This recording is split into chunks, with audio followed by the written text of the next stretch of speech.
Guys, நம்ம target அடைய போகிறோம். மலை கோயில் பக்கத்தில் வந்துட்டோம். அதான் தெரியுது இல்லை, அதான் கோவிலோட கோபுரம். இனி நம்ம அந்த பக்கம் போகணும். காய்ஸ், நம்ம மலைக்கு மேலே வந்துட்டோம். இப்போ இங்கேருந்து பார்த்தா நம்ம பஞ்சாயத்தில் எவ்வளோ சர்ச் இருக்கோ அந்த சர்ச்சோட கோபுரங்கள் எல்லாம் தெரியும். பார்த்தீங்களா, அங்கே ஒரு சர்ச் இருக்குது, இதான் அங்கே ஒன்று தெரியுது, அதுக்கப்புறம் அங்கே ஒன்று தெரியுது, அங்கே ஒன்று தெரியுது.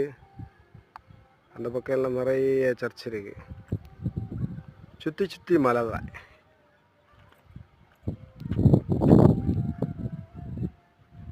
எங்கே பார்த்தாலும் மலை தான்.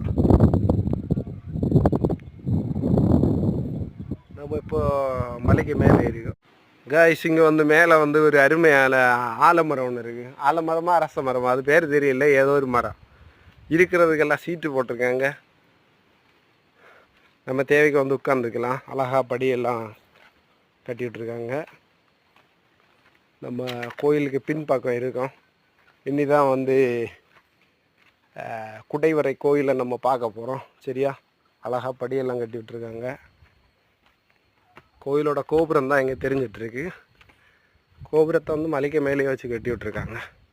என்னென்னா இது குடைவரை கோயில் என்கிறதுனால அப்படி தான் கட்ட முடியும்.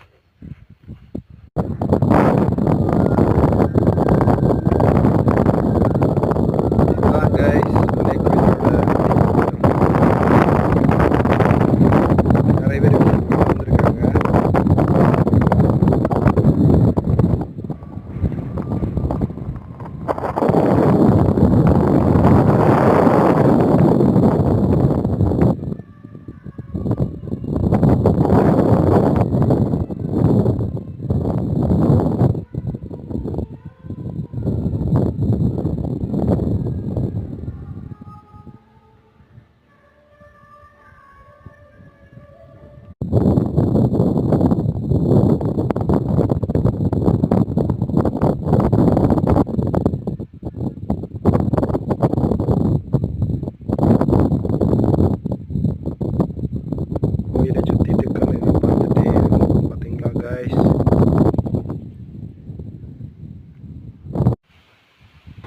பாருங்க காய்ஸ், இதுதான் கோயிலோட வெளி தோற்றம். எவ்வளோ அழகாக இருக்குது. முன்னாடி காலத்தில் சித்தர்கள் வாழ்கிறதுக்காக கட்டின குடைவரை கோயில் இதுதான். இது ஜெயின் டெம்பிள்னு சொல்லுவாங்க. சித்தரால் மலை கோயில்.